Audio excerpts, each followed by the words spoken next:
안녕하세요. 네, 오랜만에 뵙습니다. 어, 찬양을 일부러 배려해서 선택하신 것 같아요. 네, 제가 찬양을 들으면서 내가 예전에 얼마나 엉터리로 불렀나를 알게 됐어요.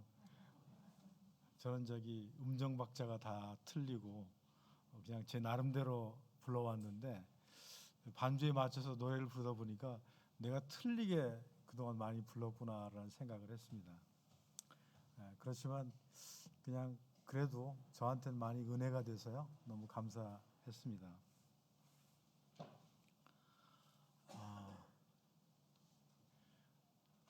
선교지에서 섬기든 아니면 섬기는 지역에서 이렇게 섬기든 시간은 어김없이 이렇게 흘러가서 벌써 2년 이상이 흘러간 것 같습니다. 네, 감사합니다.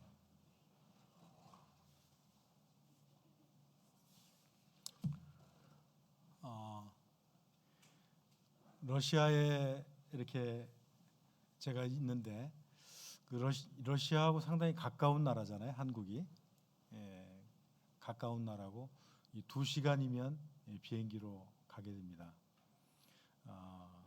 그런데 예전에는 저희가 갈 수 없는 그런 나라였고 이 철의 장막으로 인해서 참 베일에 가려진 그런 나라였는데 저희가 그 러시아로 옮기고 난 후에 그곳에 이렇게 살아가면서 저희 조상들의 많은 숨결들을 느끼게 되었고 너무나 우리하고는 많은 관계가 있는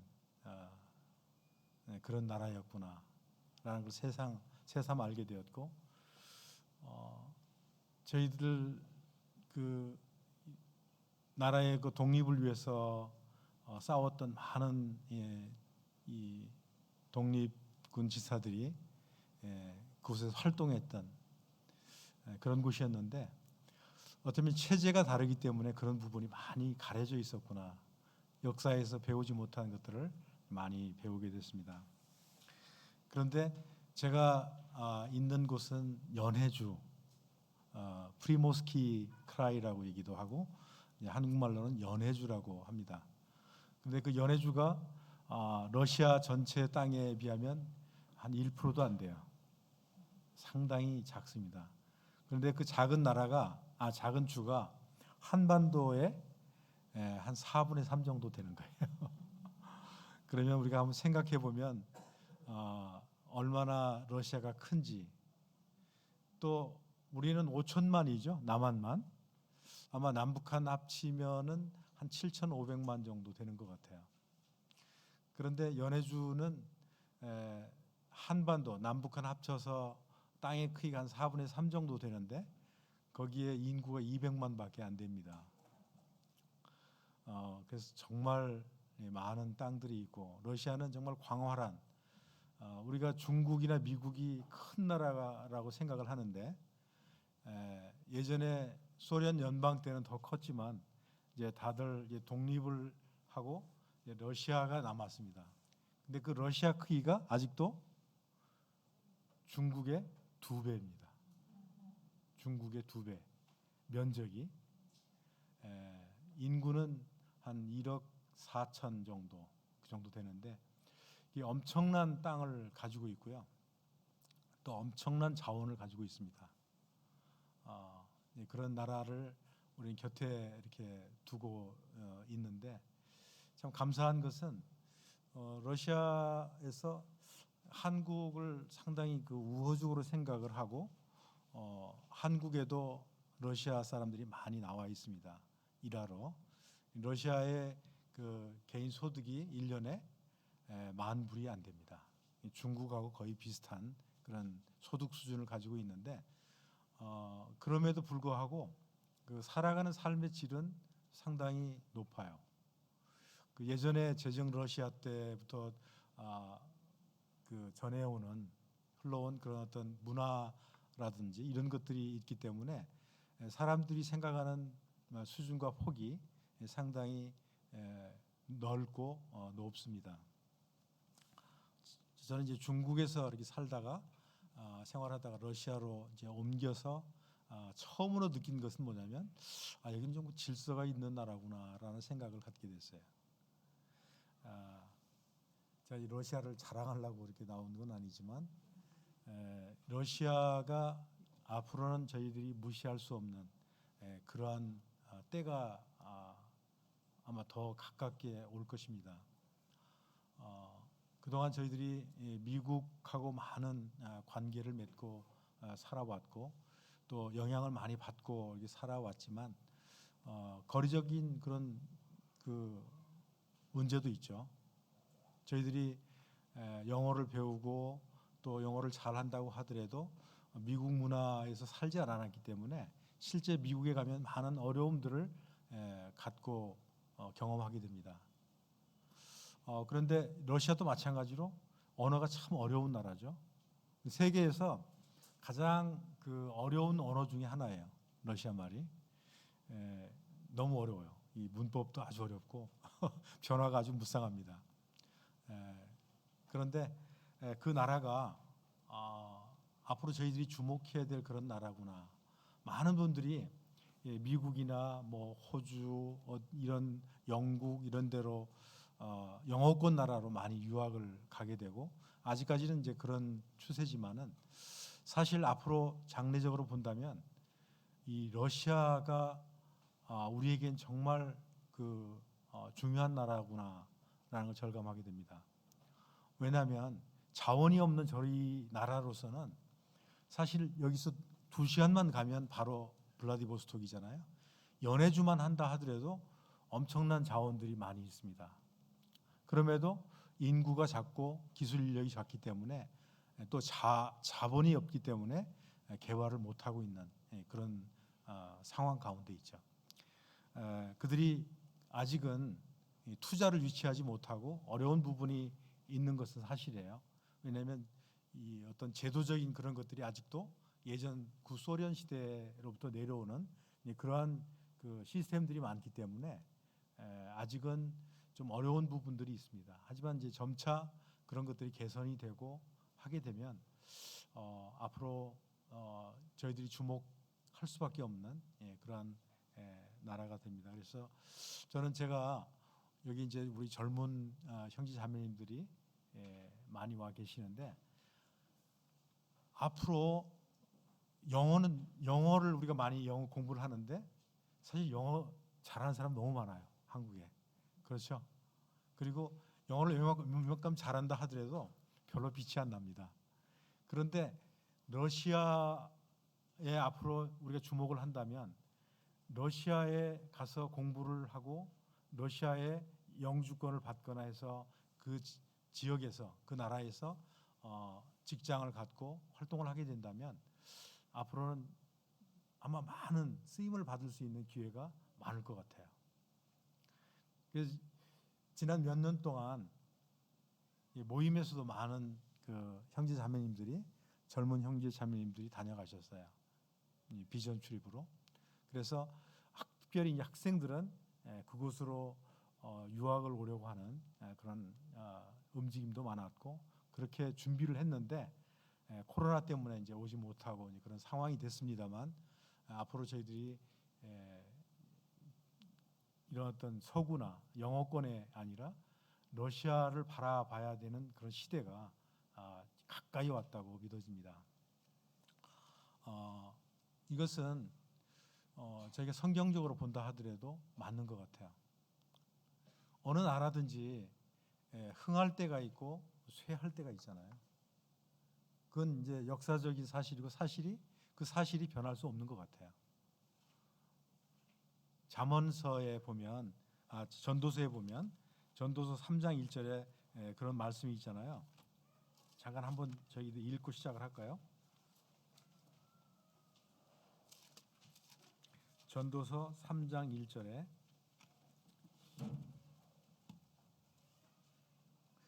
제 책이 옛날 그 성경이라서 지금 현재 개역개정과 번역이 좀 다르지만 뜻은 아마 같기 때문에 3장 1절로 읽겠습니다. 천하의 범사가 기한이 있고 모든 목적이 이룰 때가 있나니 범사에 기한이 있다. 예, 모든 일에는 어떤 기한이 있는 것입니다. 한 나라가 성했다가 나중에 쇠하는, 저희 나라만 하더라도 뭐 고구려라든지 고려라든지 조선, 이 과정을 보게 되면 처음에 일어날 때가 있었지만 결국 어느 때가 되면 쇠해서 그 나라가 없어지고 다른 왕국이 서게 되고, 이런 것처럼 세계사에서도 동일한 것 같습니다. 유럽 쪽이 흥했으면 그 후에 미국으로 오게 됐고, 미국에서 다시 이 아시아권으로 이렇게 넘어오는 과정들을 저희들이 보게 되는데, 이 모든 것에는 천하의 범사에 그런 기한이 있고, 또한 그런 모든 그 목적이 이룰 때가 있다. 하나님의 역사인 것이죠. 히스토리라는 것은 어떻게 보면 His story라는 의미도 되겠죠. 그분의 역사인 거죠. 하나님의 역사.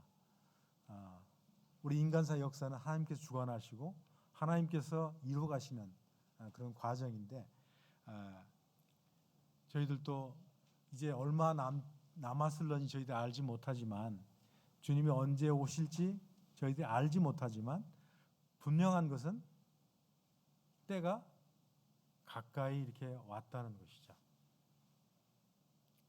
우리 구약에 보면, 구약의 다윗 때라든지 모세 때라든지 보면 하나님께서 사용하시는 툴이 있어요.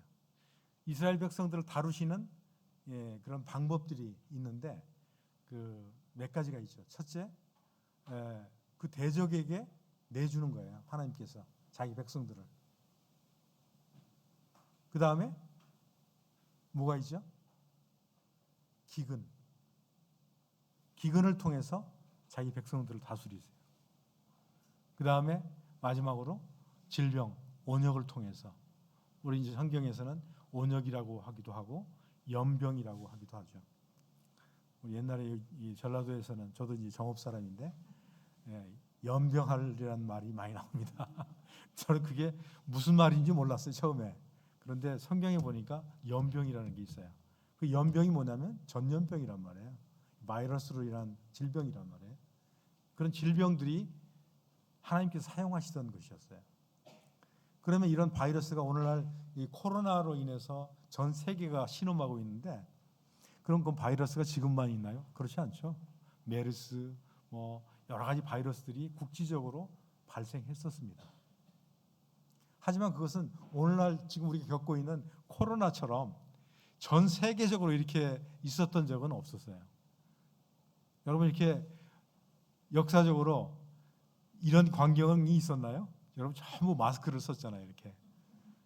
아마 예배드리면서 이렇게 마스크를 쓰면서 예배드린 것은 이번이 처음이에요. 그렇지 않습니까? 우리가 겪어보지 못한 그런 환경들을 저희들이 당하고 있는 것이죠. 그런데 한 가지 저희들이 생각해 봐야 될 것은, 이러한 상황이 그냥 바이러스로 인한 코로나, 그래서 이것은 단순히 우리가 백신을 맞고 마스크를 쓰고 이렇게 해서 해결할 문제다. 물론 그렇게 해서 우리가 방역하는 것이 옳은 것이지만, 다른 한편으로 이것이 어떻게 오게 되었는지, 왜 오게 되었는지 한 번쯤 우리가 돌아봐야 될, 특별히 우리 크리스찬들은 그렇게 생각해 봐야 될 것 같아요. 왜냐하면 이 상황은 하나님, 이런 것들은 성경 역사에서도 하나님께서 다루시던 하나의 방법이거든요. 그러면 우리가 한번 생각해 볼 수 있어요. 전 세계적으로 이렇게 있다는 것은 이제는 어떤 국지적으로 하나님이 다루시는 게 아니라 전 세계적으로 하나님이 다루시는구나라고 생각해 볼 수 있잖아요. 그래서 어떤 사건이 한국에서 크게 일어났을 때 종말론을 대한 많은 일이 있었는데 한 사건으로 인해서 그 사건 이후로 한국 교회의 종말론이 사라졌습니다. 제 말이 맞나요? 예, 종말론이 사라졌어요. 종말론을 얘기하게 되면 이단시했었어요. 그래서 교회에서 어느덧 정말 기독교 안에서 중요한 것이 종말에 관한 주님 오심에 대한 것이 중요한 부분인데 그 부분에 대한 설교들이 사라지기 시작했습니다. 그러면서 뭐가 오게 되냐면 교회의 타락이 오기 시작했어요. 그러면서 전 세계적으로 많은 타락이 오게 됐습니다. 제가 몇 년 만에 선교지에 나온 몇 년 만에 미국에 가게 됐어요. 정말 깜짝 놀랐어요. 제가 살던 시애틀에 상당히 보수적인 동네거든요. 그런데 길거리에 사인판에 마리화나를 판다고 나와 있어요. 합법화된 거예요. 마리화나를 이제 돈 주고 아무나 살 수 있는, 또 동성연애자들이 길거리에 이렇게 버젓하게 그런 어떤 이상한 행동을 해도 아무도 눈길을 주는 사람이 없어요. 당연하게 일반화돼 버렸어요. 동성연애만이 아니라 가보니까 동성결혼도 허용이 됐더라고요.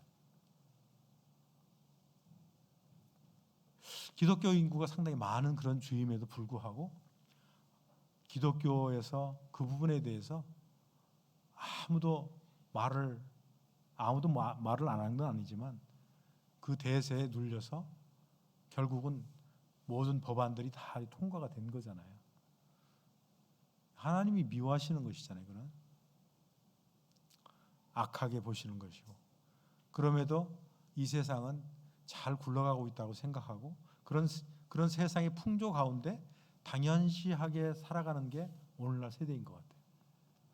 그러한 영향들이 어쩌면 우리 미국하고 가까운 밀접한 우리에게도 다가온 거죠. 한국에도 요즘은 뭐 차별금지법이니 뭐 그런 얘기 많이 나오는데 이미 미국에서는 복음을 공식적으로 전할 수 없는 나라가 되어버렸어요. 학교에서는 성경이 사라진 지 오래고요. 하나님께서 성경을 바탕으로 세워진, 하나님의 말씀으로 세워진 그 나라가 이제는 하나님을 멀리하는 그런 나라가 되어버렸고, 그렇게 되면서 미국은 쇠퇴해 가고 있습니다. 아직은 힘을 쓰지만 저는 이 범사에 기한이 있다는 말씀을 생각하면서 미국이 자연스럽게 회개하지 않는다면 자연스럽게 이제 몰락할 수밖에 없겠구나라는 생각을 해보게 됩니다. 제가 곁길로 나가게 됐는데 이러면서 이제 중국이나 이제 러시아가 주목을 받게 되었고, 저는 이제 중국보다는 러시아가 앞으로 선교지로서 합당하다. 그리고 앞으로의 대한민국의 어떤 가까이 그 살아갈 어떤 이웃으로서 생각이 되어집니다. 그리고 무한한 가능성이 있는 그러한 나라. 이 나라에 우리 그것은 단순하게 경제적인 거나 우리의 필요가 아니라 선교적인 차원에서도 정말 필요한 곳이다 라는 생각이 듭니다. 왜냐하면 여러분 그 나라는 국교처럼 되어 있는 게 뭐죠? 정교회거든요. 마치 그 서구의 그 캐톨릭이 성황했던 것처럼 지금 러시아에는 정교회가 있어요. 각 지역마다 정교회 회당이 있습니다. 그리고 사람들이 종교적으로 가서 그냥 참여하고 그런 게 있어요. 복음이 없는 거죠. 그게 러시아 현실이에요. 이제 우리가 원하든 원하지 않든 그러한 길들을 주님께서 여실이라고 믿고요. 우리가 지금 생각하고 있는 이 남북 철도로 해서 그게 이제 시베리아로 연결되어져서 가진다면 많은 변화들이 있을 것 같아요. 지금은 우리가 요원한 일처럼 생각이 되어지지만 그것은 아마 분명히 이루어질 것이고 그렇게 될 것입니다. 그때 러시아의 중요성들을 저희들이 알게 될 것이고 그때 우리가 반응한다면 많이 늦을 거예요. 그런데 지금서부터 우리가 그런 비전을 갖고 우리 젊은이들이 러시아에서 공부를 하고 그곳에 특별히 수많은 자원들에 관한 공부들을 할 수 있을 것입니다. 그래서 그곳에 많은 그 땅들도 있고 농업을 하는 사람들은 그곳에 가면 원 없이 농사를 지을 수 있어요. 제가 올해 저희 같은 시애틀에서 오신 한 분이 계세요. 선교사분이 계신, 선교사는 아니고 저건 선교에 관심 있는 분인데 우스리스크에 오셔가지고 저희들을 방문하셨는데 제가 이제 시애틀에서부터 아시던 분이거든요. 호텔업을 하시는 분인데 그분이 선교사들을 선교 사역을 돕기 위해서 오셨어요. 그래서 그분이 이제 축산을 전공을 하셨는데 닭을 기르고 돼지를 기르기 위해서 그곳에 이제 땅을 매입을 하는데 330헥타르를 얻었어요. 그런데 330헥타르면 한 100만 평 되거든요. 큰 땅이죠. 100만 평. 우리나라에서 100만 평이면 아주 뭐 엄청나죠. 그런데 그게 49년간 리스를 한 거예요. 거의 자기 평생 해도 다 못 가꾸는 거죠. 근데 그게 얼마 정도 들었겠어요? 14,500달러. 한 1,600이나 1,700만 원 정도? 네. 그게 100만 평을 얻은 거예요. 그래서 전부 사업체를 등록을 하고 그것을 가지고 거기에 이제 개간을 하고 그다음에 이제 돈사를 짓고 개사를 짓고 농사를 지을 그런 계획을 갖고 내년부터 시작을 할 계획입니다. 그래서 무한한 그런 가능성을 가진 그러한 나라. 이게 이제 제가 여기 이제 범사에 천하 범사가 기한이고 모든 목적이 이룰 때가 있다고 말씀을 하셨는데 이제 그러한 때가 되지 않았나 그리고 그런 것이 시작되지 않았나라는 생각이 듭니다. 그래서 우리가 지금까지는 서구 사회 미국이나 이런 나라에 눈을 돌렸다면 물론 그것을 계속 아마 관계를 가져야 되겠죠. 또 그렇게 하실 분들이 계속 있을 것입니다. 하지만 우리가 앞으로 장래에 우리 대한민국의 비전이나 우리 선교의 비전을 생각한다면 러시아가 제가 말씀드렸듯이 엄청나게 큰 나라라고 말씀드렸죠. 중국의 2배, 미국과 중국이 비슷하니까 미국의 2배인 나라예요. 그런데 옛 소련 연방 나라, 독립한 나라들을 합치면 더 엄청나죠. 거기에 언어가 비슷한 동국까지 합친다면 엄청난 나라들이에요. 행동 반경이 우리가 활동할 수 있는 영역이 엄청나게 넓다는 얘기죠. 거기는 사람들이 필요합니다. 지금. 왜? 그 큰 나라에 인구가 1억 4천밖에 안 되거든요. 그래서 극동연방대학의 학비도 싸고요. 기숙사비도 쌉니다. 오히려 한국에서 공부하는 것보다 비용이 덜 들어요. 지금 오래전에 미리 극동연방대학에서 공부한 지금은 이제 변호사가 돼서 활동하고 있는 분이 계시는데 그분은 아주 정말 빛을 발하죠. 일찍 거기서 공부를 했고 그곳에서 활동하면서 많은 사람들을 돕고 있습니다. 지금 극동연방대학에 그런 중요성을 알고 일반 교회에서 많이 보내고 있어요. 연방대학에 많은 한국 학생들이 공부를 하고 있습니다. 그런데 제가 유감스럽게도 모임에서는 거의 없는 것 같아요. 작년에 이제 비전 출입을 왔다가 오려고 하는 학생들이 몇 명 있었는데 코로나 때문에 오지 못했지만 이미 이제 그곳에 가 있는 한국 학생들이 꽤 있습니다. 그래서 우리 젊은 형제 자매님들이 앞으로 그런 비전 한국에서만이 아니라 한국에서 너무 어렵잖아요. 경쟁하고 정말 어렵죠. 대학을 졸업해도 직장 하나 갖는다는 것이 얼마나 어려운지.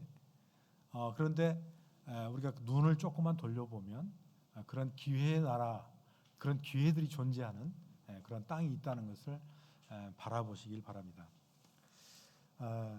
제가 오늘 말씀 가운데는 천하범사의 기한이 있고 모든 목적이 이룰 때가 있다라고 말씀을 드렸는데, 제가 이제 모세를 생각하면서 모세의 삶을 궤적을 쭉 돌아보면서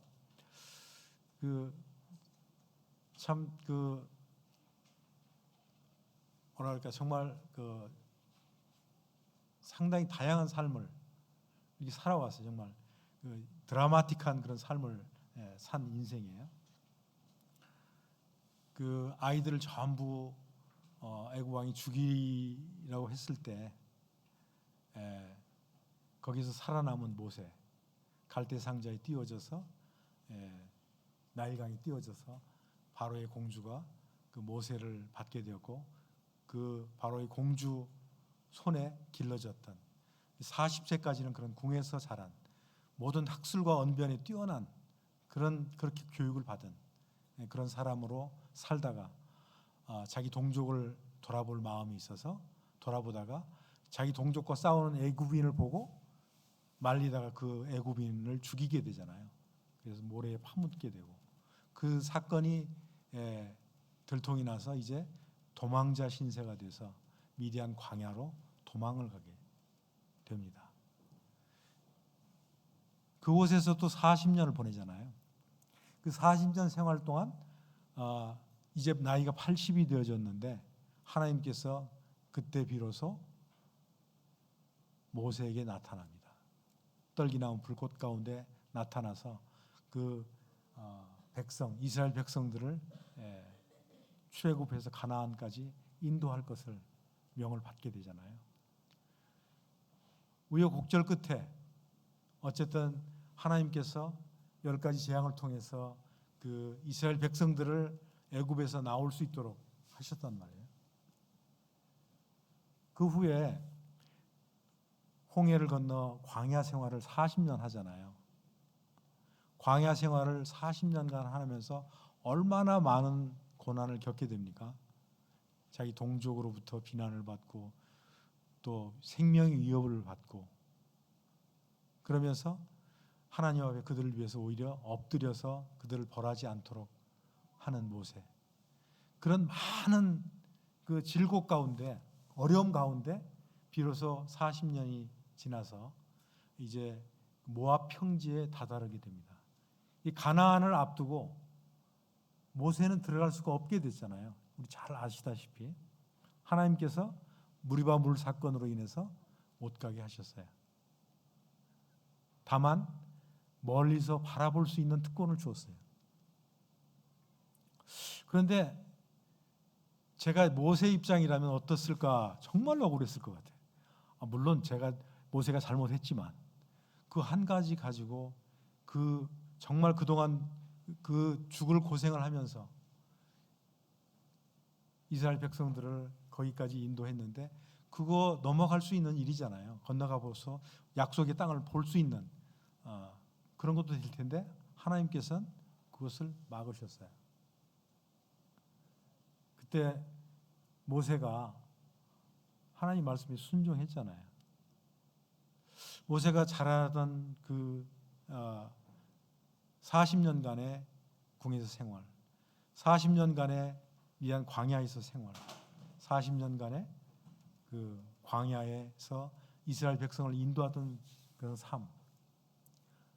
이제 그 마지막 가나안을 앞두고 얼마나 들어가고 싶었을까? 모세가 하나님 앞에 간청을 했지만 그만해도 족하니 더 이상 나에게 이 일에 대해서 말하지 말라. 냉정하게 말씀하십니다. 제가 화가 나더라고요. 아니 모세를 그만큼 모세가 가겠다고 한 것도 아닌데 시켜놓고 그 가나안 땅 가서 그 땅을 좀 보고 싶다는데 그것까지도 거절하시는 하나님. 그런데 하나님은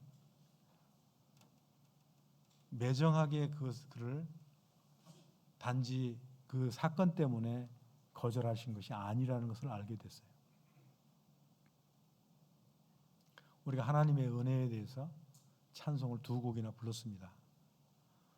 정말 하나님께서 하나님의 생각이 우리와 다른 것을 우리가 알잖아요. 우리 생각보다 높으신 분이시잖아요. 우리의 생각은 제가 지금 생각했던, 말씀드렸던 그 한계에서 머무르는 것 같아요.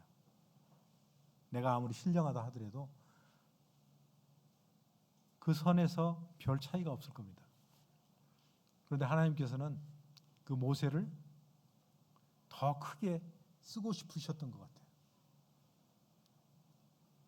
그래서 제가 모세를 과정을 보면서 4가지를 생각하게 되는데, 하나는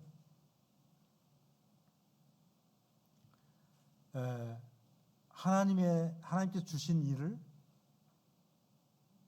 충성되이 감당을 했다는 거예요. 그 다음에 2번째는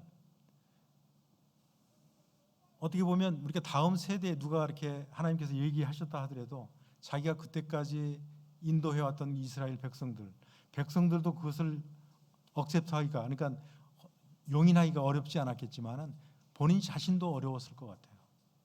그런데 그것을 순종해서 여호수아를 세우고 그를 강하고 담대하게 교훈합니다. 2번째.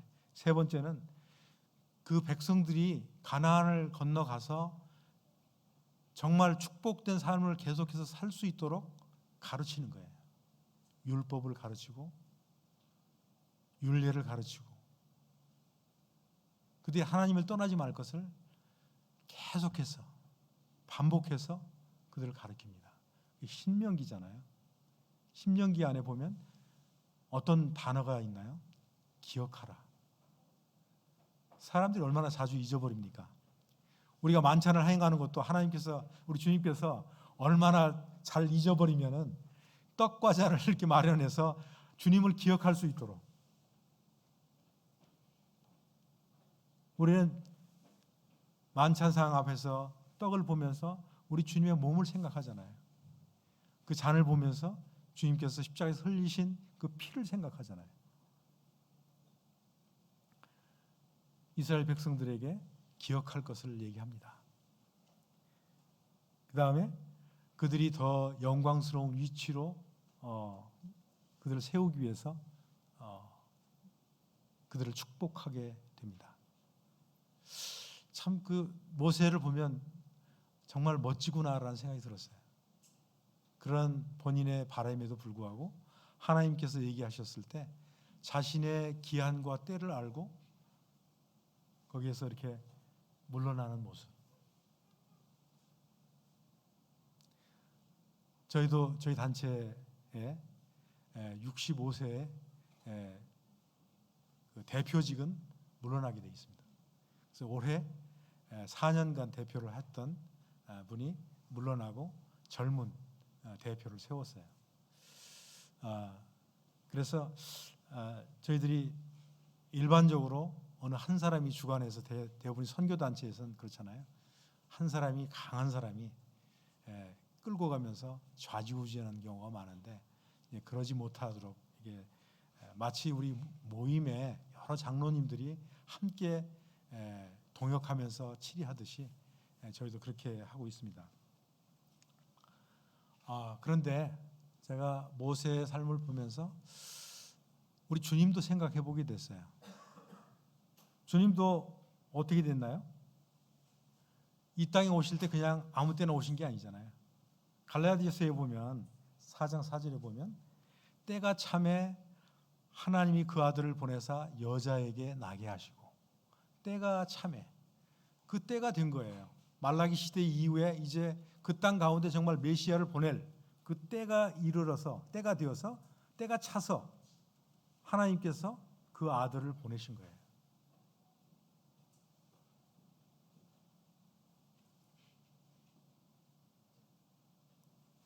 하나님께서 그 목적을 이루실 때가 되었다는 것이죠. 그 다음에 우리 주님이 이제 십자가를 지실 때에도 그런 말씀을 하세요. 아버지여 때가 이르러 싸우니 아들을 영화롭게 하사. 요한복음 17장 1절에 주님의 기도의 맨 첫 번째 그 얘기가 나옵니다. 아버지여 때가 이르러 싸우니 아들을 영화롭게 하사. 아들을 영화롭게 하는 건 뭐죠? 아버지께서 주신 모든 일들을 십자가상에서 다 이루시는 일이에요. 이뤘을 때 그 영광을 이제 아들이 받게 되는 거잖아요. 그런데 그 기도를 잠깐 보면요. 요한복음 잠깐 한번 보도록 하겠습니다. 17장에 보면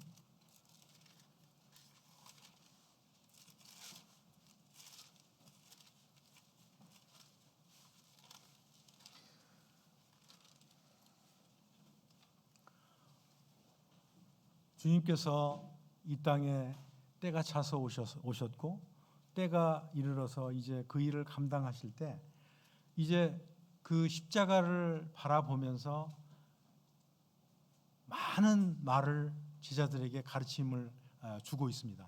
10장, 13장에서부터 보면 제자들을 이렇게 안위하고 여러 말씀으로 제자들을 이렇게 권면하고 가르칩니다. 이제 이 땅을 떠나야 될 그 주님께서 얼마나 그 제자들에 대한 생각을 하셨겠어요. 13장에 보면 자기 사람들을 사랑하되 끝까지 사랑하시니라. 주님이 그런 그 사랑이 그들을 정말 이렇게 그 모세가 자기 백성들에게 그렇게 간곡하게 여러 번 가르쳤듯이 주님도 그런 마음이셨던 것 같아요. 그래서 이제 최후의 만찬을 나누시고 또 발도 씻기시고 또 제자들에게 많은 말씀을 하시면서 이제 그 예루살렘 성전 아래로 내려가면 기드론이 시내가 있고 올라가면 감람산입니다. 이제 그 기드론을 건너기 전에 제자들과 함께 마지막으로 함께 기도하는 장면이 나오죠. 그게 17장이잖아요. 이것은 주님 혼자 기도하신 게 아니라 제자들과 함께 기도하신 거예요. 우리가 어떻게 보면 제자들과 함께 있으면서 주님이 기도하는 것을 제자들이 들었고 이 제자들이 이 기도가 얼마나 중요하다는 것도 알게 됐을 거예요. 어떻게 보면 주님의 유언적인 기도라고 볼 수가 있는 것 같아요. 그러면 여기에 나와 있는 내용이 중요하지 않겠어요? 그 제자들 당시에 그 제자들을 그렇게 걱정하면서 그들을 가르쳤던 주님이 마지막으로 한 기도에는 정말 제자들이 이것을 지키고 또 간직해야 될 중요한 원리들을 얘기했을 거예요. 마치 아버지가 이 땅을 떠나면서 자기 자식들에게 마지막 한 유언이 정말 중요한 것들을 얘기하지 않겠어요? 동일하게 주님도 그러한 심정이었을 것입니다. 여기에 네 가지를 동일하게 한번 보게 되는데 여기에 보면 1절에 아까 읽었던 말씀처럼 아버지 예수께서 이 말씀을 하시고 눈을 들어 하늘을 우러러 가라사대 아버지여 때가 이르러 싸우니 아들을 영화롭게 하사 아들로 아버지를 영화롭게 하옵소서. 아버지를 영화롭게 하는 것은 아버지께서 명한 일을 이루시는 거예요. 정말 어려운 일이지만 주님이 기도하실 때 할만하시거든 이 잔을 내게서 지나가게 하옵소서. 그러나 내 뜻대로 마시고 아버지의 원대로 하시옵소서. 아버지의 뜻은 뭐예요? 주님이 십자가를 지시는 일이잖아요. 그렇게 지심으로 해서 아버지를 영화롭게 하는. 그런데 2절에 보면 아버지께서 아들에게 주신 모든 자에게 영생을 주게 하시려고 만민을 다스리는 권세를 아들에게 주셨음이로소이다. 아버지에게 모든 권세를 주신 것은 모든 사람에게 영생을 주게 하기 위한 목적이었다는 것이죠. 영생은 유일하신 참 하나님과 그의 보내신 자 예수 그리스도를 아는 것입니다. 내가 지식적으로 아는 게 아니에요. 체험적으로 아는 거예요. 이 단어는 마치 부부가 서로 몸을 섞고 살면서 알듯이 아는 의미잖아요. 친밀하게 아는 거예요. 근데 이 중에 어떤 말씀이 있냐면 4절에 아버지께서 내게 하라고 주신 일을 내가 이루어 이 세상에서 아버지를 이 세상에서 영화롭게 하였사오니 아버지께서 내게 하라고 주신 일 모세가 여호와께서 모세에게 명령해서 그 백성들을 가나안까지 인도하게 하신 그게 모세의 일이었잖아요. 모세가 그 일을 충성되이 행했습니다. 우리 주님도 여기에 보면 아버지께서 내게 하라고 주신 일이 뭐예요? 결론적으로 십자가에서 모든 사람을 위해서 모든 사람의 죄를 위해서 달리시는 거예요. 그 일을 이루셨어요. 그래서 주님께서 마지막 숨지시면서 하신 말씀이 마지막 말씀이 다 이루었다. 두 번째 6절입니다. 세상 중에서 내게 주신 사람들에게 아버지께서 그 아들 예수 그리스도에게 주신 사람들에게 아버지의 이름을 나타내었나이다. 저희는 아버지의 것이었는데 내게 주셨으며 저희는 아버지의 말씀을 지키었나이다.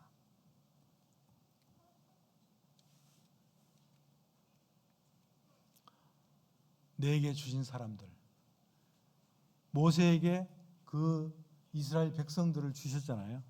하나님께서 그들을 가나안까지 인도하도록 그 사람들에게 하나님 아버지께 주신 율법과 율례들을 가르쳤어요. 아버지의 이름을 나타내는 저희는 아버지의 것이었는데 내게 주셨으며 저희는 아버지의 말씀을 지켰나이다. 주님이 이런 말씀을 또 하셨어요. 아버지께서 내게 오게 하지 아니하시면 아무라도 내게 올 수가 없느니라. 아버지께서 내게 오게 하시 않. 우리 여기에 있는 모든 우리 형제 자매님들은 하나님 아버지께서 우리 주 예수 그리스도 앞으로 나오게끔 하신 거죠. 그래서 복음의 말씀을 듣게 했고 그래서 그것을 깨닫고 알고 믿게 된 거죠. 그래서 구원을 받은 것이잖아요. 그리고 우리 주님은 자기 주신 자들을 사랑하시되 끝까지 사랑하셨어요. 그 다음에 세 번째는 내게 주신 말씀들을 저희에게 주었사오며 세 번째 하나님 아버지께서 그 아들 예수 그리스도에게 주신 말씀들을 저희에게 주었사오며 이 땅에 오셔서 천국 복음을 전하셨어요. 그리고 아버지가 어떤 분인 것을 그 자신의 삶과 사역을 통해서 드러낸 거죠. 그분이 정말 하늘로부터 온 것을 알게 됐어요. 그것을 통해서 우리 주님께서 많은 사람들에게 복음을 전했지만 주님의 관심이 어디 있을까요? 그것은 하나님께서 자기의 주신 사람들에게 일차적인 관심이 있었어요. 모든 사람을 구원하기 위한 것이 하나님의 뜻이지만 그 중에서도 하나님께서 주신 그 자들에게 관심이 있어요. 그래서 우리가 복음서를 잘 살펴보면 모든 이적을 행하거나 할 때 그 제자들이 그걸 보게 하시잖아요. 경험하게 하시고 저분이 정말 하늘로부터 오신 분이구나. 마치 니고데모가 고백했던 것처럼 하늘로부터가 아니면 이런 일을 아무것도 행할 수 없는 일인데 우리 주님이 행했다는 것을 스스로 고백을 합니다. 마지막에 22절에 보면 내게 주신 영광을 내가 저희에게 주었사오니 이는 우리가 하나가 된 것 같이 저희도 하나가 되게 하려 함이니이다. 우리 주님은 항상 하나님 아버지와 함께 하셨어요. 내가 아버지 안에, 아버지가 내 안에 거하셔서 이 일을 행하는 거다. 주님은 생애 동안 아버지와 항상 함께 하셨고 아버지께서 주신 말씀들을 계속 행하신 거예요. 근데 우리 주님께서 왜 이 잔을 내게서 지나가게 해달라고 했을까? 왜 하나님 어찌하여 나를 버리셨나이까? 왜 이런 말씀을 하셨을까? 이것은 하나님과의 분리되는 고통일 것이. 단지 자기의 어떤 죽음이 아니라 저는 그 분리되는 고통 가운데 아버지께서 그 땅을 깜깜케 하셨잖아요. 그 아들의 고통을 보시지 않기 위해서. 저는 인간적인 마음으로 그렇게 해석을 합니다. 여기에 아버지 우리가 하나가 된 것 같이 저희도 하나가 되게 하려 합니다. 이게 우리 교회를 생각할 수 있잖아요. 사도 바울이 많은 어떤 비유를 통해서 우리가 한 몸에 지체된 것을 얘기를 합니다. 그리고 또 우리의 은사에 대해서 얘기를 하잖아요. 그래서 그런 은사들이 하나가 되어서 주님이 머리 대신 주님이 명령하는 대로 동작이 되어지는 그러한 온전한 몸, 그걸 통해서 온전함을 드러낼 수 있는 거잖아요. 그것이 하나님의 영광을 드러낼 수 있는 거예요. 온전함을 드러낼 수 있는 거잖아요. 그래서 22절에 내게 주신 영광을 내가 저희에게 주었사오니 이는 우리가 하나가 된 것 같이 저희도 하나가 되게 하려 함이니이다.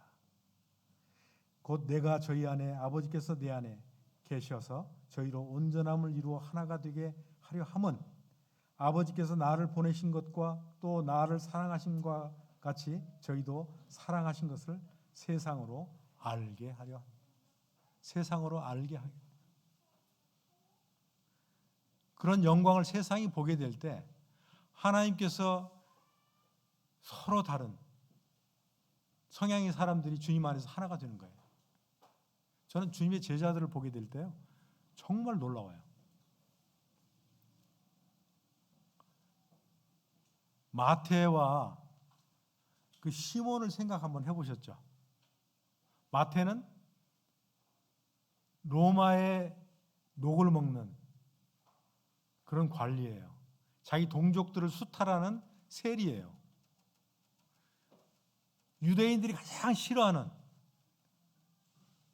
죄인 취급하는 그러한 사람이잖아요. 근데 시몬은 누구죠? 가나안인 시몬, 질리엇 시몬. 성경에서 그렇게 표현하는데 이 사람은 뭐냐면 우리로 치면 옛날에 독립군이나 같은 거예요. 열심당 시몬. 그 둘이 주님의 제자예요. 원수끼리 만난 거예요. 근데 여러분 성경 안에서 마태와 시몬이 싸웠다는 얘기가 나옵니까? 한 구절도 못 보겠어요. 그들이 주님 안에서 온전하게 하나가 된 거예요. 여기에 그 얘기를 하고 계시는 거예요. 세상 사람들이 봤을 때 마태와 시몬은 서로 원수지간인데 그들이 서로 아마 주님 믿지 않았으면 서로 죽이려고 했을 거예요. 그런데 주님 안에서 하나가 되어져서 세상 사람들이 보게 될 때 아이러니한 거예요.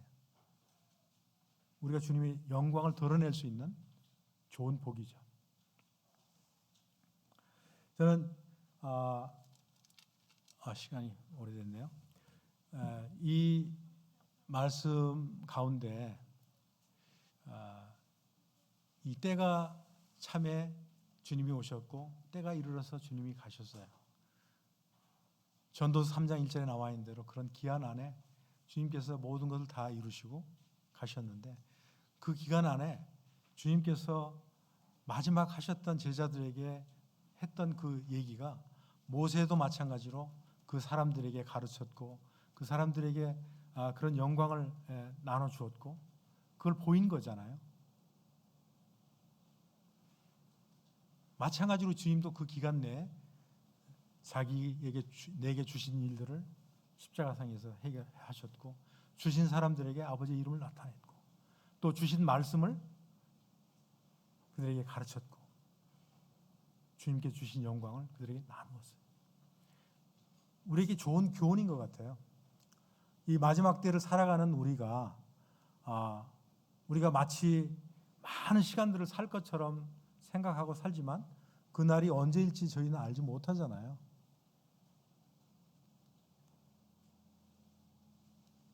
그럼 우리가 우리 삶들을 돌아보게 될 때 정말 어떤 삶을 살아야 될까? 주님도 마지막 그 시간에 그렇게 하셨는데 그럼 우리한테도 동일한 제자들에게 했던 말씀이 우리에게도 동일한 교훈이 되겠구나 라는 생각이 듭니다. 우리 주위에 주어진 사람들, 첫 번째로 우리에게 주어진 귀한 성도님들이 계시잖아요. 그들은 우리에게 믿지 않는 사람들보다 더 사랑해야 되고 더 아껴야 되겠죠. 또 우리에게 주어진 일들이 있는데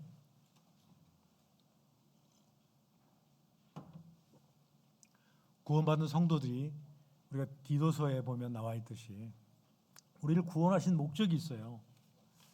디도서 2장에 한번 읽고 시간이 제가 다 됐는데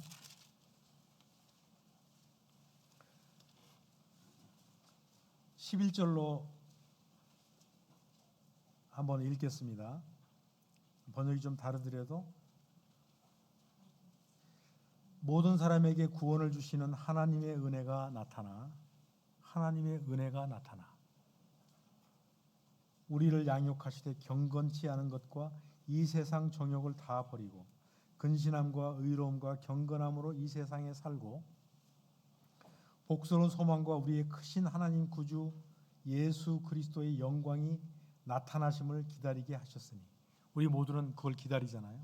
주님 다시 오심을 기다립니다. 그가 우리를 대신해서 자신을 주심은 모든 불법에서 우리를 구속하시고 우리를 깨끗하게 하사 선한 일에 열심하는 친백성이 되게 하려 하심이니라. 저희를 구원하신 목적이 우리를 대신해서 자신을 주심은 모든 불법에서 우리를 구속하시고 우리를 깨끗하게 하사 선한 일에 열심하는 친백성이 되게 하려 하심이라. 친백성이 뭐죠?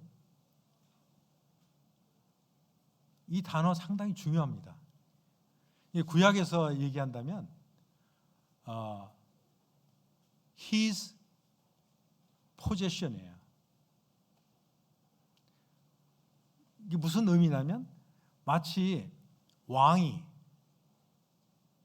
자기 곁에 아주 귀한 보물을 두고 항상 애지중지하는 거예요.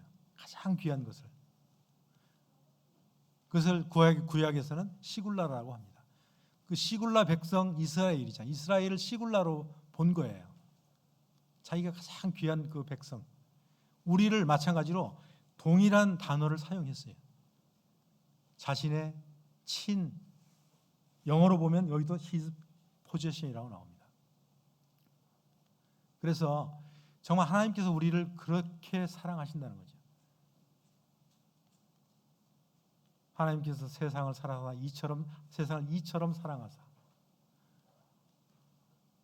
하지만 세상을 그렇게 사랑했는데 구원받은 우리는 정말 더 사랑하시는 거죠. 그렇지 않겠어요? 한 사람이 구원받는 것을 이 천하보다 더 귀하게 여기는 하나님이신데 얼마나 귀하게 여기시겠어요? 정말 여기 그대로 시굴라라는 거예요. 시굴라로 여기시는 거예요. 우리가 그것을 하나님의 은혜라고 말할 수 있겠습니다.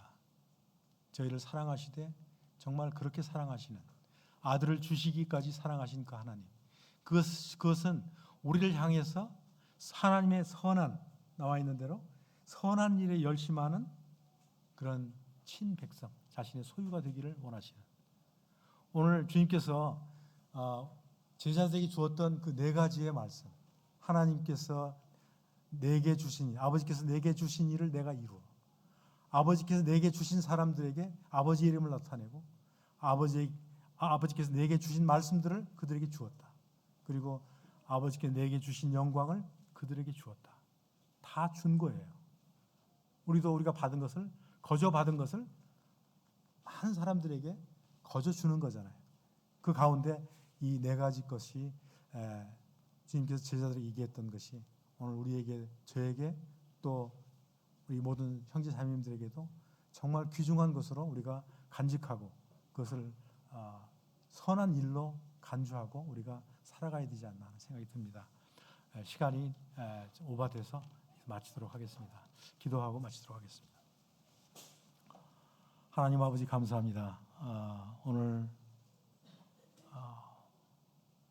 참 모세가 자신의 참 기한과 때와 그 이룬 목적에 대해서 순종하고 참 했듯이, 그래서 그러한 모세를 변화산상에서 엘리야와 함께 영광 중에 주님 앞에 나타나게 하신, 예루살렘에서 주님이 별세하실 것을 주님과 교제하신, 인류 역사의 구원을 위한 가장 중요한 일을 하나님께서 그에게 맡기시고 주님과 함께 영광 중에 나타났던 모세, 그가 단순히 하나님께서 징계하신 것이 아니라 그를 더 사랑하시고 그를 더 귀히 사용하셨던 것처럼 우리 주님께서도 십자가 사역을 마치시고 장사되시고 부활하셔서 하나님 우편의 영광 중에 계신 것을 저희들이 아오며, 살아계신 우리 주님께서 지금도 저희를 위해서 중보하시고 참 기도하시는 것을 생각할 때 참 감사를 드립니다. 이제 잠시 잠깐 하면 오시겠다고 하신, 이제 저희를 위해서 처소를 예비하면 내가 다시 와서 너희를 나 있는 곳에 있게 하리라고 하신 말씀을 기억합니다. 주님, 저희들이 주님 오심을 바라며 또 그날이 속히 올 것을 기대합니다. 언제 오실지 알지 못하지만 주님께서 저희에게 맡기신 그 네 가지 일들을 기억하게 해주시고 주님 오시는 그날까지 이 일을 저희들이 합심해서 주님의 영광이 교회를 통해서 나타날 수 있도록 주님 인도해 주시고 또 축복해 주시기를 간구를 드리옵나이다. 감사드리며 우리 구주 예수 그리스도인 받들어 기도드려 사옵나이다.